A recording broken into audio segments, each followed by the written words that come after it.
Welcome back to Kothari classes. तो आज हम डिस्कस करने वाले हैं पॉलिटिकल के मिड टर्म एग्जाम की जो सुबह मॉर्निंग शिफ्ट में हुआ है। तो आज हम उसके क्वेश्चन डिस्कस करेंगे। उससे पहले हम आपको बता दें कि जैसा कि आप जानते हैं कि पिछले ईयर भी हमने आपको बताया था कि हमारे जो नोट्स हैं वो दोनों ही जो हैं वो नए प्रिंटेड जो आपके CBSE के नए गाइडलाइंस के अनुसार आ चुके हैं। तो हमने दोनों ही दिए थे एग्जाम से पहले भी, और हमने ऑफलाइन क्लास में और ऑफलाइन क्लास में तो अधिकतर हमने क्वेश्चन बता दिए थे।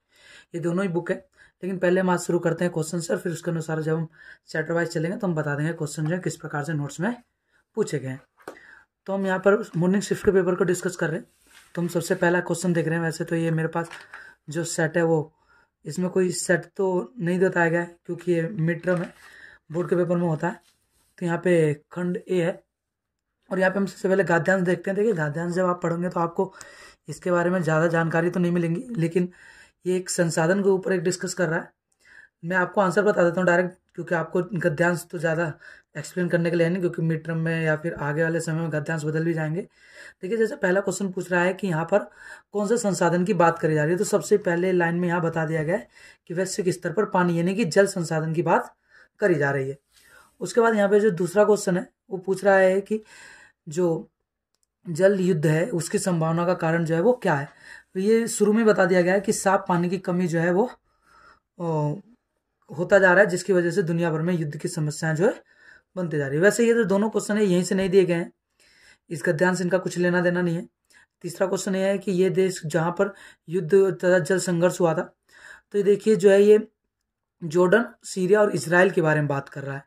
क्योंकि यहाँ पर नीचे जब आप पढ़ोगे ना एक नदी के बारे में बात करी जा रही है। जैसे 4 नदियां दी हैं कि सीरिया और इराक के बीच में कौन सी नदी, जैसा कि आप जानते हो ब्रह्मपुत्र नदी भारत, बांग्लादेश और नेपाल में बहती है। तो ये सीरिया और इराक के बीच में होने का कोई मतलब नहीं है। नील नदी अमेजोन जंगल के यानी कि ब्राजील के आसपास की यह नदी है। वहीं पे जो है दर्जला जो है वो ऊपर की नदी है, लेकिन अरब के देश की नदी है, लेकिन यहाँ पे आंसर जो है फरात नदी है। तो इसका आंसर फरात नदी, और इसका आंसर जो है वो जॉर्डन और सीरिया इसराइल के युद्ध के बारे में बात कर रहा है। आगे देखिए दूसरा गद्यांश जो है वो भारत के विकास, ये आपका दूसरी बुक से दिया गया है। तीसरा चैप्टर वैसे तो, लेकिन अब कोर्स के हिसाब से दूसरा चैप्टर हो गया है। भारत में विकास के बारे में आप चर्चा करी जा रही है। तो यहाँ पे देखिए सबसे पहला क्वेश्चन पूछ रहा है कि आज़ादी के बाद देश में पहले दशक तक किस पे सवाल था। सिंपल सवाल है, क्योंकि यहाँ पर बात अर्थव्यवस्था कर रहा है। तो यहाँ पर हम बात कर देंगे कि भारत में नियोजित विकास के बारे में चर्चा करी जा रही है। उसके बाद दूसरा क्वेश्चन ये पूछ रहा है कि 1950 के दशक में कौन से देश जो हैं वो विकास के अग्रसर थे। वही बात कर देखो, पूर्वी देश भी थे, उत्तरी देश भी थे, लेकिन यहाँ पर पश्चिमी देश जो है, यहाँ पर यूरोपीय देश थे जो थे वो काफी अधिक तेजी से आगे बढ़ रहे थे। यहाँ पर तीसरा चैप्टर देखिए, पश्चिमी देशों की तरह भारत ने भी औद्योगिक देश पर बनने की इच्छा जाहिर करी या फिर बनने के उद्देश्य से आगे बढ़ा। क्योंकि संस्कृति लाना था तो नहीं, क्योंकि हम आज भी पश्चिमी संस्कृतियों का विरोध करते हैं, या फिर देश का विकास करना था। देखिए इसका आंसर यही है, क्योंकि देश में विकास करने के लिए यहाँ पर इन्होंने चर्चा भी करी है कि विकास करने के लिए खूब वैश्विक और पश्चिमी देशों के मुल्क की तरह ही भारत में विकास का अर्थ आधुनिक होना था। तो यहाँ पर विकास के लिए आधुनिक होना यानी कि औद्योगिक होना विकास के लिए। आज़ादी के समय भारत की अर्थव्यवस्था में कौन सा मॉडल अपनाया गया। आप सभी लोगों को पता है कि पूंजीवादी और साम्यवादी से एक मिलता जुलता हमारे पास दोनों का मिक्स एक क्या था, तो उसे मिश्रितवादी अर्थव्यवस्था के नाम से जाना गया। देखिए गद्यांश, अच्छा चलिए अभी एक और भी है, ये तीसरा गद्यांश है। ये सबसे आसान गद्यांश है, आप कह लीजिए सबसे इजी गद्यांश रहा। ये जो आने वाले दो हैं, यहाँ पर हम देख रहे हैं कि यहाँ पे जो गद्यांश तीसरा है वो बात कर रहा है बेसिकली रूस के बारे में। यहाँ बात कर रहा है कि रूस की जो सत्ता है वो किस प्रकार से यहाँ पर दर्शाई गई है। तो देखिए यहाँ पर जो सबसे पहला क्वेश्चन है वो 3 नंबर क्वेश्चन है, ठीक है। यहाँ पे 3 नंबर क्वेश्चन में लिखा गया सोवियत संघ के विघटन के बाद उसका उत्तराधिकारी देश कौन सा बना। आप सभी लोगों को पता है कि रूस इसका जो था वो उत्तराधिकारी देश था, और बार बार हम इसकी चर्चा भी करते हैं, ठीक है। और उसके बाद जो हमारा अगला क्वेश्चन है इसी से मिलता जुलता है, इसी में ऐड हुआ है, उससे P5 के नाम से क्यों जाना जाता है। देखिए उसे P5 के नाम से इसलिए जाना जाता है कि नाटो में, अरे आपका UNO जो दूसरे विश्व युद्ध के जो देश में दूसरा जो विश्व युद्ध हुआ था उसमें जो देश अधिकतर शामिल थे, फ्रांस, आपका अमेरिका, आपका रूस, इन सभी देशों को P5 के नाम से जाना जाता है। और बाद में इन्हें ही जो है, इन्हीं में से जो अधिकतर देश थे इन्हें ही आप देखते हैं कि जो आपका UNO है उसमें जो इन्हें एक शक्तिशाली देश के रूप में माना गया, और इन्हें जो यहाँ पर वीटो पावर दी गई। देखिए अगला क्वेश्चन देखते हैं, अगला क्वेश्चन है, उदाहरण सहित सिद्ध कीजिए कि रूस दुनिया का सबसे शक्तिशाली देशों में से इनमें क्यों माना जाता है। देखिए तो ये गद्यांश तो वैसे लिखा ही गया है, और देखिए इसका आंसर भी लिखा हुआ है वैसे। देखिए यहाँ पर P5 के सुरक्षा परिषद किस देशों में है, ठीक है। तो ये मैंने जैसा बता दिया, पढ़ने की जरूरत भी नहीं थी, वैसे तो P5 के बारे में अधिकतर जानकारी जो हमें मिल ही जाती है। देखिए यहाँ पर हम बात करते हैं रूस क्यों, तो हम नोट्स में देखते हैं।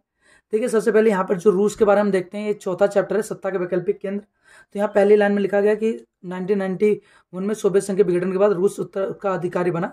यहाँ बताया गया रूस राजनीतिक, आर्थिक, सैन्य रूप से सभी रूप से एक विशाल देश है। क्षेत्रफल के हिसाब से दुनिया का सबसे बड़ा देश है, यूरोप और उत्तरी एशिया पे फैला हुआ है। उसके बाद अगर आप इसमें देखेंगे तो और भी बहुत सारी इसमें इसकी उपलब्धियां बताए गए। इसका आकार भारत से 5 गुना ज़्यादा है। इसका विशाल देश होने के बावजूद रूसिया की जनसंख्या जो है वो 7वें स्थान पर है, जिसके कारण इसका जो जनसंख्या घनत्व है वो भी काफ़ी कम है। बाकी इसके बारे में और भी बताया गया कि इसकी राजधानी कहाँ है, इसकी भाषा क्या है, और यहाँ पे राष्ट्रपति क्या है। और इसकी जीडीपी के बारे में भी यहाँ पे चर्चा करी गई कि वर्तमान में इसकी जीडीपी जो है 11 नंबर पे, और उसके बाद प्राकृतिक संसाधनों का बहुत भंडार है। यहाँ बताया गया है कि रूस एक परमाणु संपन्न देश है, सुरक्षा परिषद का स्थायी सदस्य देश भी है वो। तो यहाँ पे यही क्वेश्चन पूछा था, सिंपल सा। इसने 3 नंबर में पूछा था, हमने इनफ पॉइंट 5 या 6 आपको जैसे कि नोट्स में दिखा दिए हैं। बहुत सारे हमारे पास ऐसे पॉइंट थे। अगला गद्यांश देखते हैं, ये भी 6 नंबर का गद्यांश है। यहाँ पर देखिए जो सबसे पहले गद्यांश है, यहाँ पर श्रीलंका के बारे में चर्चा करी जा रही है, और यहाँ पर हमें सिंगली और तमिलियों के बारे में चर्चा करी जा रही है। क्वेश्चन देखते हैं। देखिए सबसे पहला जो क्वेश्चन यहाँ पे लिखा गया है, श्रीलंका की आज़ादी से पूर्व उसका नाम क्या था, और उसकी जो उग्र जो तमिल राष्ट्रवाद की बुलंद करने वाले संगठन का नाम बताइए। तो पुराना नाम ही पूछा श्रीलंका का यहाँ तो वैसे, और उग्र संगठन का नाम पूछा है। तो देखिए आज़ादी, श्रीलंका की आज़ादी से पूर्व उसका नाम सिलोन हुआ करता था, और उसके जो राष्ट्रवाद की उग्र भावना अपनाई थी। आप सभी लोगों को पता है कि उस संगठन का नाम जो था वो लिट्टे था, और उसके जो हेड थे वो विल्लुप्पलई प्रभाकरन थे। यहाँ पर बताया गया कि उसके जो संगठन का नाम था लिट्टे था, और उसके जो नेता थे विल्लुप्पलई प्रभाकरन थे, और उसकी फुल फॉर्म भी यहाँ पर बताई गई।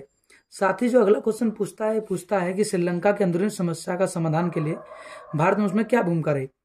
आप सभी लोगों को पता है कि जब ये घटना हुई थी, और आपने पढ़ा भी होगा, नोट्स में बताया गया है।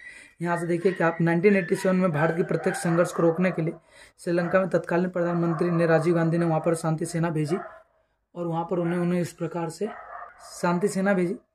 और उसके बाद यहाँ बताया गया कि सेना का उद्देश्य श्रीलंका में तमिलों को शांत कराना था, और इसके अनेक प्रयास किए गए सिंगली और तमिलों को समझाने के।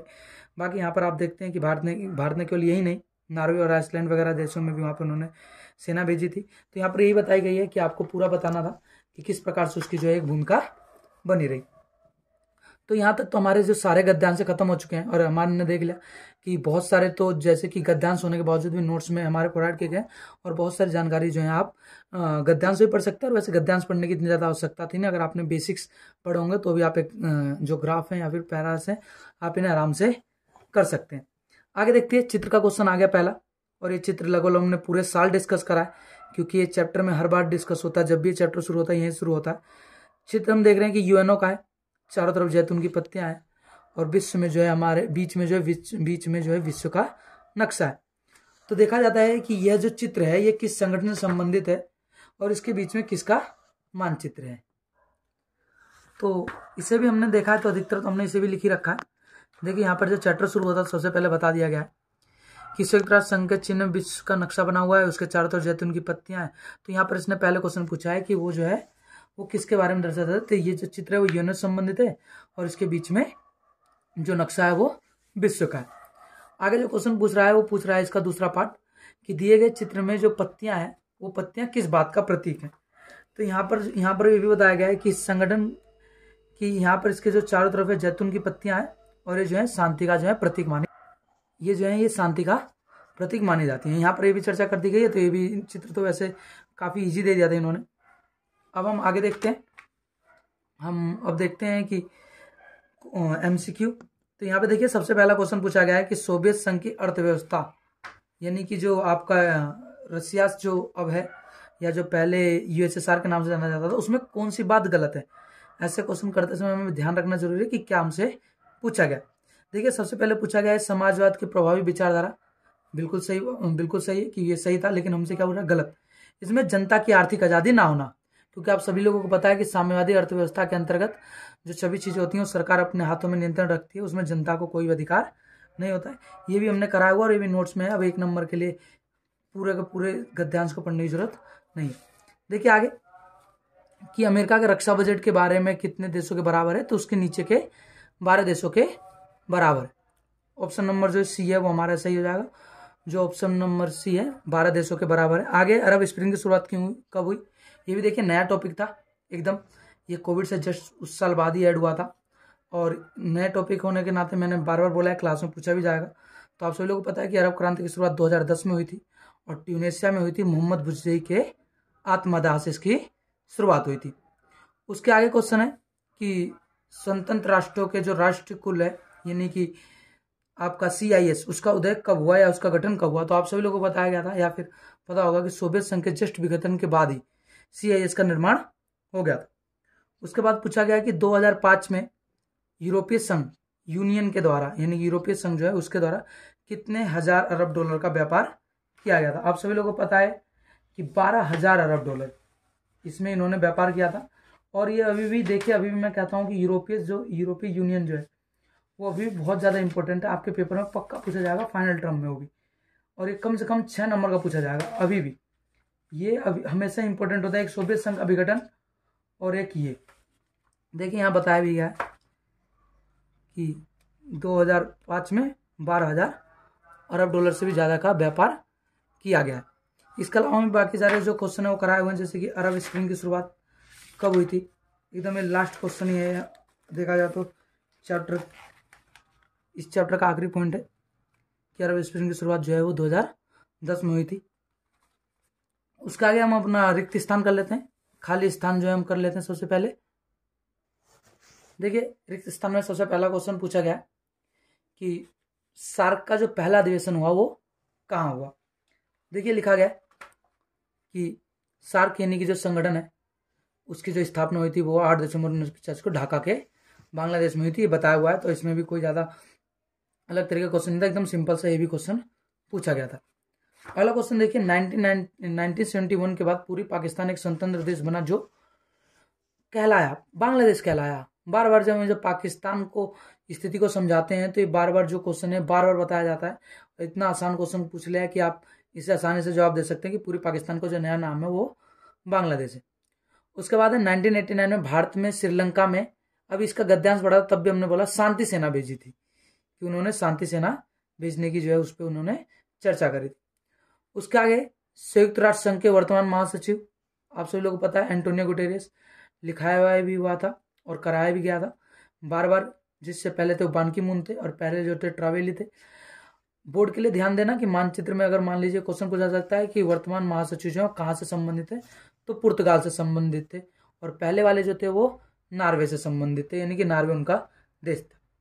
पारंपरिक सुरक्षा नीति में एक प्रमुख तत्व शक्ति संतुलन माना जाता है कि अगर आपको देशों के साथ अगर विश्वास में रहना है तो आपको शक्ति के बारे में, आपको शक्ति जो है ऐसा नहीं कि आपको शक्ति ज्यादा अधिकतर दिखाना पड़ेगा, शक्ति का संतुलन बना के रखना पड़ेगा। उसके अगर अथवा में जाएंगे तो भी यही बात कह रहा है, युद्ध की आशंका को रोकना अपरोध कहलाता है। जैसा कि आप सभी लोग बताएं अपरोध का अर्थ होता है रोको और संतुलन, तो उसी से इन्होंने जस्ट एकदम मिलता जुलता क्वेश्चन पूछा है। अगला क्वेश्चन देख लीजिए, ट्रू और फॉल्स है ये कि विश्व में राजनीति में हर देश जो सुरक्षा की अपनी जिम्मेदारी उठाता है, जी खुद विश्व स्तर की राजनीति पे सभी देश अपने देश की सुरक्षा की जिम्मेदारी अपनाते हैं, ये किसी देश के ऊपर निर्भर नहीं रहते, क्योंकि इनकी जो स्थिति है वो कुछ इस प्रकार से होती है कि वो अपनी सेना के द्वारा ही वो करते हैं। सितंबर 2002 में संयुक्त राज्य अमेरिका पर हमला होता है। देखिए वैसे क्वेश्चन तो ये हटा दिया गया था, ये पूरा का पूरा टॉपिक जो है वो कोर्स से हटा दिया गया था, लेकिन उसके बावजूद भी ये जो क्वेश्चन है वो पूछा गया है। तो ये समझ से परे क्यों पूछा गया, लेकिन इसका डिस्कस हो जाता है कि बाद में बताया जाता है ऑप्शनल में कि 2001 में जो है सबसे बड़ा हमला हुआ था। बार बार बताया जाता है कि 2001 में जो है वो सबसे बड़ा हमला हुआ था। आगे देखिए, वैश्वीकरण हर अर्थ में सकारात्मक होता नहीं। आपने वैश्वीकरण के जब प्रभाव कराए होंगे, अभी अगर क्वेश्चन आया होगा तो नोट्स में दिखाएंगे, कुछ सकारात्मक होते हैं और कुछ नकारात्मक प्रभाव भी बताए गए हैं। अगला क्वेश्चन देख लेते हैं, वैश्वीकरण एक बहुआयामी परिघटना है। जी बिल्कुल सही है, ये आपको बार बार बताया गया है कि वैश्वीकरण जो है एक बहुआयामी परिघटना है और वो हर तरीके से जो है वो उसमें वस्तु का, पूंजी का, सेवा का, व्यक्ति का, विचारों का आदान प्रदान होता है। तो एक बहुआयामी परिघटना है, ऐसा नहीं कि केवल वो एक है।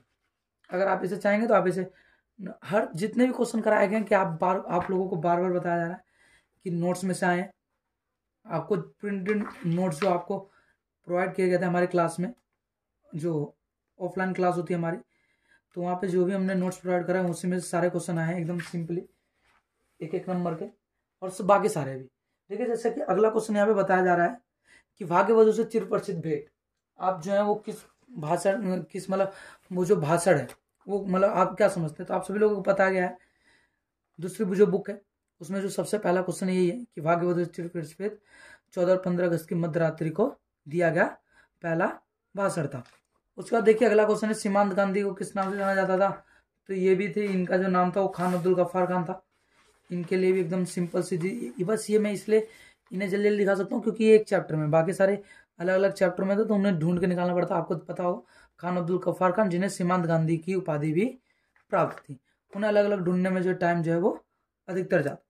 देखिए शौक तरीके से क्या अभिप्राय है, ये भी इन्होंने जिक्र नहीं किया था, इन्होंने बिल्कुल भी बताया नहीं था इसके बारे में। शौक थेरेपी की इन्होंने जो सीबीएसई गाइडलाइन दी उसमें भी शौक थेरेपी नहीं थी, लेकिन 2 नंबर पूछा गया और इसका शाब्दिक अर्थ आप सभी लोगों को पता था, रोको व संतुलन की स्थिति। देखिए अगला क्वेश्चन, सत्ता के वैकल्पिक केंद्र से क्या अभिप्राय? सत्ता के वैकल्पिक केंद्र से अभिप्राय है कि आने वाले समय में आप जो है सत्ता के नए नए विकल्पों को आप तलाश रहे हैं कि आप किस प्रकार से उन्हें जो है जो सत्ता अमेरिका के पास है अभी आप उन्हें किस प्रकार से चुनौती दे सकते हैं।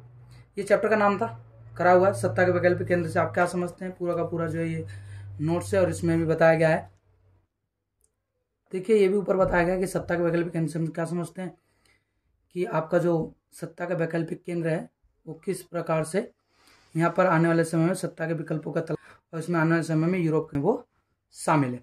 देखिए उसके बाद जो वो कि अपना का जो क्या है और उसका जो काम जो तैयार पूछ रहा है स्थापना, यहाँ बताया गया बढ़ती हुई अर्थव्यवस्था और आने वाले समय में मेरे को चुनौतियां टक्कर देना चाहता है। है कि ILO राष्ट्रीय श्रमिक संगठन विश्व स्तर पर श्रमिकों के लिए संगठन बनाया गया है इनके द्वारा। दूसरा है, हमने क्वेश्चन लिखवा दिया था वैसे तो काफी, उसमें से कि स्कोर यूनिसेफ कि आने वाले समय में फाइनल ड्रॉ का यही IUCF में से ही पूछा जाएगा। देखिए यहाँ पर हम देख ILO तो डिटेल देख लेते हैं। कार्य सुरक्षा, समान बनाए रखना, महिला तथा कार्य स्थल 2 पूछे थे, बता देंगे 2 उद्देश्य तो आप शांति और सुरक्षा और आर्थिक विकास भी यहाँ बताया गया। समकालीन की चिंता के 2 कारण बताइए, भूमि का कम होना, बढ़ना, ग्रीन हाउस का पर्यावरण का दोहन होना, ये चैप्टर भी हाल और इससे प्रोवाइड किया गया है। और कैसे की विकास की बात कर रहे हैं जहां पर आने वो भी विकास उसका नुकसान ना हो, विकास होता है वो होता है तो विकास के लिए आप आए पीढ़ी उसको भी उसका नुकसान न होते हैं। अंतर को आप मजबूत कीजिए, इसकी शब्द बनाइए कि वो पर्यावरण को ज्यादा नुकसान पहुंचे स्तर पर आगे ना बढ़े। नियोजित विकास प्लान से क्या समझ कराया विकास मतलब कि आप विकास प्लान के द्वारा बने और भारत जो जनक है वो पंडित। देखिए अगला क्वेश्चन, और क्वेश्चन तो सारा हम देखते हैं जो है वो से पूछ लिया गया है, ज्यादा आसान क्योंकि आपको सारे हुए इजी, कोई ऐसा क्वेश्चन नहीं था आपको इस्तेमाल था और आपको निशान लगाना था। ठीक है, देखिए सबसे पहले यहाँ की जो आसियान है स्थापना में से एक देश है, वो एक देश है। देखिए संस्थापक देशों में से वैसे तो आप भी है, यहाँ पर देखा IMPST मलेशिया, और यहाँ पे लिखा गया है कि 5 देश जो बाद में शामिल बुनेदार वियतनाम और कम। देखिए अगर आप यहाँ तो आप क्वेश्चन जो है हो सकते हैं गलत, क्योंकि उसी तरह से जैसे यहाँ पर देखिए कि वो देश जिनका व्यापार समझौता और एक देश जिसके साथ 19 था। अगर हम संस्था चलेंगे तो मैं बैंकॉक में इसकी तो थाईलैंड की राजधानी, तो इसलिए थाईलैंड मान के चला गया है। बैंकॉक में इसकी उद्योग और बैंकॉक जो वो थाईलैंड की राजधानी है। देखते हैं कि अगला क्वेश्चन है कि रहित आसियान शैली है, बिना बातचीत का जो एक उनका तरीका उसका करते उन्होंने किस, देखिए पहले का आंसर थाईलैंड तो पता है कि तो मोर आंसर है जो है शांतिपूर्ण का। देखिए कि कंबोडिया के टकराव को भी और देखिए कंबोडिया किया है, इसीलिए मैंने बताया था कि क्या पहले अगला क्वेश्चन नहीं पूछ रहा, सॉरी जो 97 में आसियान का सदस्य और कभी नहीं बना, इसका आंसर हो जाएगा एक यहाँ पर है। सभी के आंसर पता है क्योंकि यहाँ पर सिंगापुर भी है, डी थाईलैंड भी है, लेकिन हम यहाँ पर बैंकॉक मान के चल रहे हैं क्योंकि उसकी वहीं पर राजधानी की स्थापना हुई थी, इसलिए हम इसे यहाँ पे लगा रहे हैं। लेकिन आसियान शैली के माध्यम से टकराव रही थी, यहाँ पर उन्होंने कंबोडिया को भी समाप्त करा और वहां पे उसने पूर्वी तिमोर का भी। लेकिन बाद में देखिए क्वेश्चन पूछ रहा है कि जो बाद में सदस्य बना, एक कंबोडिया सदस्य बना लेकिन कभी भी तोमर उसका सदस्य नहीं बनाया अभी तक, तो इसका आंसर हो जाएगा सी तोमर, और इसका आंसर हो जाएगा ए कंबोडिया, और इसका आंसर एक अकेला बच जाएगा डी यानी कि सिंगापुर। हाँ, डी सिंगापुर हो जाएगा। देखिए अब 4 नंबर का क्वेश्चन है। पहला क्वेश्चन तो 4 नंबर नहीं, तो 6 नंबर का क्वेश्चन देखते हैं। पारंपरिक धारणा का उसके कोई 2 विकल्पों का वर्णन कीजिए। तो इसका भी जो है ये चैप्टर इसी साल ऐड हुआ है, 8 साल कोविड से हटा। यहाँ पर इसके बताए गए हैं, कुछ देखिए नोट्स में आया गया। पारंपरिक सुरक्षा क्या है, बाहरी वाला बताया गया, बाहरी सुरक्षा के बारे में बात करी गई, इनकी सुरक्षा नीति के बारे में बात करी गई है। और आपको इसके अलावा भी हम देखते हैं कि बाकी जो है वो भी जो है यहाँ पर बताया गया है कि किस प्रकार से ये ऐड कराया गया है कि इनकी सुरक्षा की अवधारणा जो है वो किस प्रकार से काम करते, सभी बताई गई हैं। तो यहाँ पर देखिए पारंपरिक जो सुरक्षा जो पूछा गया है ये इसी साल ऐड हुए नोट्स में भी और चैप्टर में भी, क्योंकि ये लास्ट ईयर हट चुका था, ऐड किया गया है। अन्ना के बाहरी सुरक्षा से अर्थ एक खतरा जो होता है, विकल्प विश्वास कर लीजिए आप, विश्वास और शक्ति से भी पूछा गया। आतंकवाद क्या, आतंकवाद साधन आप फैलाते अपनी बातों में या फिर अपना प्रयोग करने के इनके साधन, मारी बमबारी, उसके साथ आप सभी लोग का। उसके बाद यहाँ देखते हैं भारत को कैसे प्रभावित किया है। उत्तर हम वैश्वीकरण में जो वैश्वीकरण से आया ये हमारे पास भारत और वैश्वीकरण की शुरुआत से प्रभावित रहा है, वस्तुओं का आयात करता रहा है, निर्यात करता रहा है और आयात होती रही है। 1991 में समझा में जो है LPG जारीकरण वैश्वीकरण, तो उसमें से एक वैश्वीकरण भी।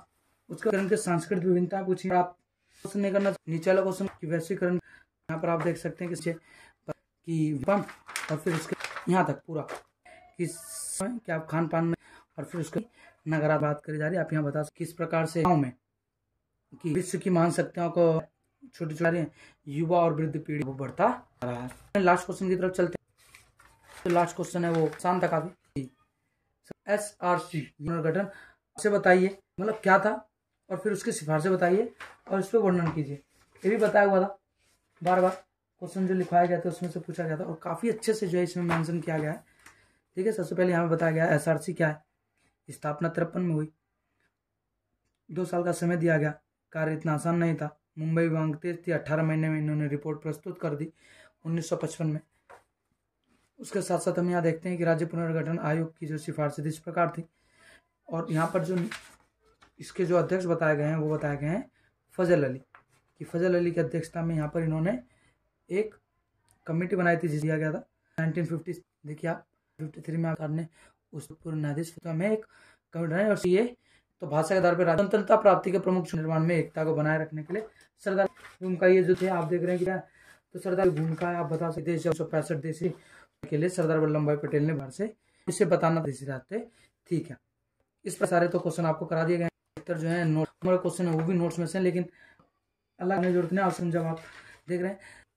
अब आपको इस चैनल पर ये जो पूरा सेशन है उसको आप कवर कराया जाएगा और बीच बीच में आपको मिल जाएगा। इसके अलावा भी अगर आप बहुत सारे लेना चाहते हैं तो आप टेलीग्राम चैनल को ज्वाइन कर सकते हैं। इजीली आपको ज्वाइन करना है, सर्च करना है, या फिर डिस्क्रिप्शन में आपको लिंक मिल जाएगी, या फिर हम आपको कमेंट में हम डाल देंगे लिंक के लिए। दोनों नोट्स आपको अधिकतर धन्यवाद। आपका पेपर जो अच्छा गया और आने वाले समय में भी, और आपके तो अच्छी तैयारी कीजिएगा। ज़्यादा टाइप का था कि मतलब था बहुत ज़्यादा क्वेश्चन नहीं पूछेगा, यूनिक टाइप का पेपर, इसलिए देखेंगे पेपर जो हुआ 2019 के बाद पहली बार 2019 में आखिरी बार, फिर 2020 नहीं हुए उससे जो है वापिस। तो अगर अच्छी होगी तो अगर आप मैसेज कीजिए, ऐसे करते हैं आपको समझ में आ गई होंगी और आप इससे काफ़ी ज़्यादा हेल्प भी होंगी। आप इन क्वेश्चन को रिवाइज कीजिएगा। मिलते हैं जल्दी अगली वीडियो में, चलिए तब तक के लिए धन्यवाद।